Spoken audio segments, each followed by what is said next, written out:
सरदार खान, मैंने अमेरिका में देखा है कि वहाँ पे दो लोगों की इज्जत होती है, एक जो यूनिवर्सिटी प्रोफेसर हो और दूसरा जो पब्लिश्ड ऑथर हो।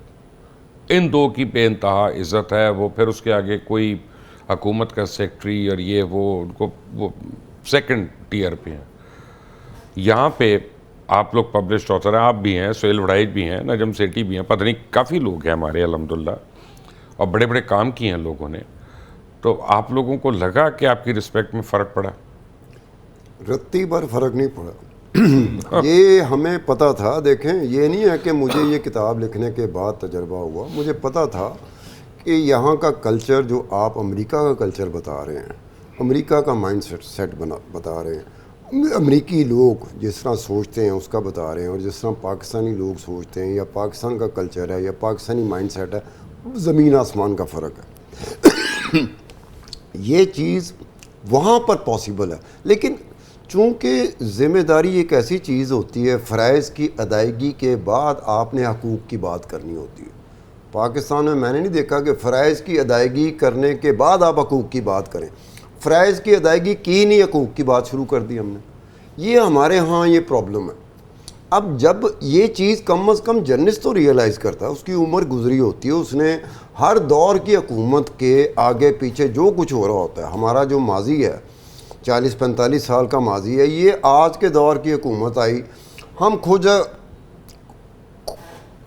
खोजी रिपोर्टर का एक टर्म चलती है इंडिया में, इन्वेस्टिगेटिव रिपोर्टर कहते हैं, वो टर्म चलती है खोजी रिपोर्टर, खोजी पत्रकार। हम खोज में लग जाते हैं कि कोई चीज़ निकले तो हम लोगों को बता सकें कि ये कर रही है। जो हमारी एक्सेस जहाँ तक होती है, एक्सेस ऑफ इंफॉर्मेशन जिसे कहते हैं, मालूमात तक रसाई, वो हम कोशिश करते हैं। कई दफ़ा नाकाम हो जाता है, मैं कई दफ़ा नाकाम हुआ, मेरी एक्सेस नहीं हो सकी, मैं पूरे तरह डॉक्यूमेंट नहीं ले सका, तो मैंने वो छोड़ दिया कि भाई डॉक्यूमेंट की अदम मौजूदगी में या अधूरे डॉक्यूमेंट्स के साथ मैं क्या रिपोर्ट करूँगा, बाकी हिस्से का मुझे नहीं पता, वो छोड़ दे। लेकिन हमें कोशिश करते रहना चाहिए, चाहे अमेरिका का जो आप बता रहे हैं ना कि उनका टीयर क्या है, और जो अमेरिकी इंतज़ामिया का ओहदेदार है उसका टीयर उसके बाद आता है। हमने उस सोच में नहीं पड़ना कि हमारे यहाँ फर्स्ट टीयर कौन सा है, सेकंड टीयर कौन सा है, थर्ड टीयर कौन। हमें अपने काम पे लगे रहना चाहिए। अब जो मैंने आपको बताया कि CBI central board of India, वहाँ पे ये जो नरेंद्र मोदी आज के दौर का वज़ीर-ए-आज़म बना हुआ है, इस नरेंद्र मोदी ने सेंट्रल ब्यूरो ऑफ इन्वेस्टिगेशन में इंटरफेरेंस करके इसके डायरेक्टर को रिमूव किया, और अपना जो टारगेट था उनका, सोनिया गांधी और राहुल गांधी, उन्हें CBI को लगा दिया, और CBI भी लग गई विदाउट रियलाइजिंग कि हमें नैब लगती है यहाँ पे। नैब को तो आप समझ लें कि नैब कुछ भी नहीं है। जो CBI ने किया है, जो CBI के साथ इंडिया के वज़ीर आज़म, और लेटेस्ट जो है ना, वो नरेंद्र मोदी है जिसने डायरेक्टर चेंज कर दिया। क्यों? कि डायरेक्टर किस बात पे जा रहा था? डायरेक्टर जा रहा था, ये जो राफेल की डील नहीं हुई थी, इसमें बहुत बड़ा घपला हुआ है।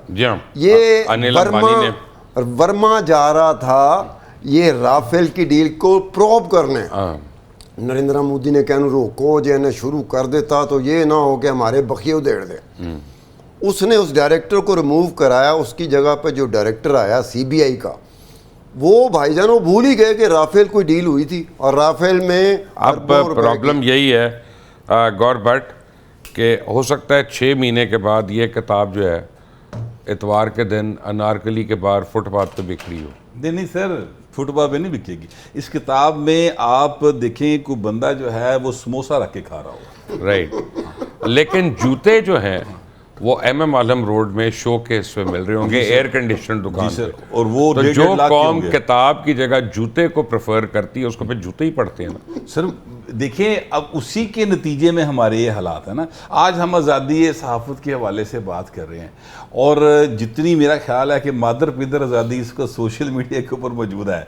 आप देखिए उस पर तो कदगन ही कोई नहीं है, उस पर तो कुछ कोई कानून लागू पता नहीं होता है कि नहीं होता। ये गवर्नमेंट का पॉइंट वैलिड है कि उस जगह पे किसी ने नहीं रखा कि ये जो बंदा दे रहा है इसकी कोई बुनियाद भी है। क्या ये जो खबर दे रहा है इसका वजूद भी है कि नहीं है? ये बात इसकी ठीक है। मैं ये गुजारिश कर रहा हूँ कि मुबशर साहब, हम एक महज़ब सोसाइटी कंसीडर अपने आप को करते हैं यहाँ पे एक आइन है, यहाँ पे कवानीन हैं, हमें उसके तहत ही चलना है। आज़ादियाँ कुछ आइनी और कानूनी हदूद व क़यूद के अंदर होती हैं।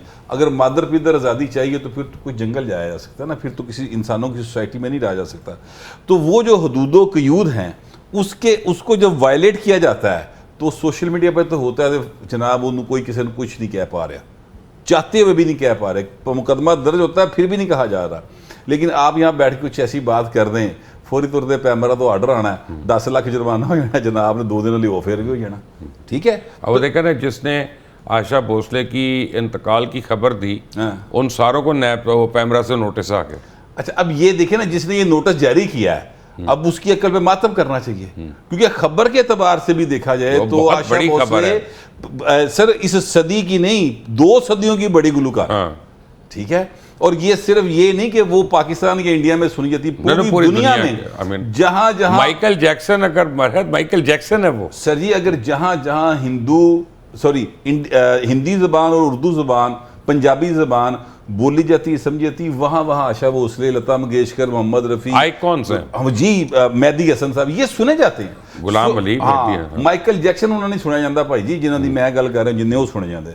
सो अगर आप उसको खबर के तबार से भी देखें तो वो खबर के तबार से बहुत बड़ी खबर थी। तो जिसने ये नोटिस जारी किया उसमें मातम भी किया जा सकता है। लता मंगेशकर और बाकी जितने भी हैं गुलूकार, सबसे ज़्यादा रिकॉर्डेड नंबर ऑफ सॉन्ग्स वो आशा भोसले के हैं। यस, ये एक ऐसा रिकॉर्ड है जो मेरे ख्याल कोई और गुलूकार नहीं हाँ तो दुनिया में। अब सईद काजी साहब, लेकिन अफसोस की बात है कि जिस जर्नलिज्म की गौर बट बात कर रहे हैं और सत्तार खान, मैं उसकी एक एग्जांपल दे देता हूँ कि 25 करोड़ हमारी आबादी है, और अगर आज अपने घर के करीब आप किसी सुपर स्टोर में जाते हैं, क्रॉकरी ख़रीदते हैं, तो वो उसको अखबारों में लपेट के देते हैं, ग्लासेस को, कप्स को, ताकि टूटे ना। तो आपको हैरानी होगी, अगली बार आप नोट करिएगा कि आपकी बहुत ज़्यादा सुपर मार्केट्स में चाइनीज़ अखबार है, यानी चाइना से रद्दी इम्पोर्ट हो रही है आपके रद्दी वाले कामों में इस्तेमाल होने के लिए। आपके अखबार ही इतने नहीं हैं कि वो रद्दी दे सकें। और इसके दूसरा एक पैमाना जो है वो ये है कि आपके बचपन से अभी तक, मैं लाहौर शहर की बात कर रहा हूँ, बाकी शहरों को भी रहने दें, मेरा ख्याल है सिर्फ रीडिंग्स के अलावा कोई बुक शॉप नहीं खुली होगी किसी भी सोसाइटी पे। हालांकि कितनी बड़ी बड़ी हाउसिंग सोसाइटियाँ बन गई, टाउन हाउसिंग बन गई और लग्जरी हाउसिंग बन गई, लेकिन एक किताब की दुकान नहीं खोल सके, एक लाइब्रेरी नहीं वहाँ पे खोल सके। सईद साहब सर, अब तो किताबों की दुकानों की जगह टकाटक की दुकानें खुल रही हैं। मतलब आप गौर फरमाएं कि मैं नाम पता नहीं, आप काट दीजिएगा, रिकॉर्डिंग है।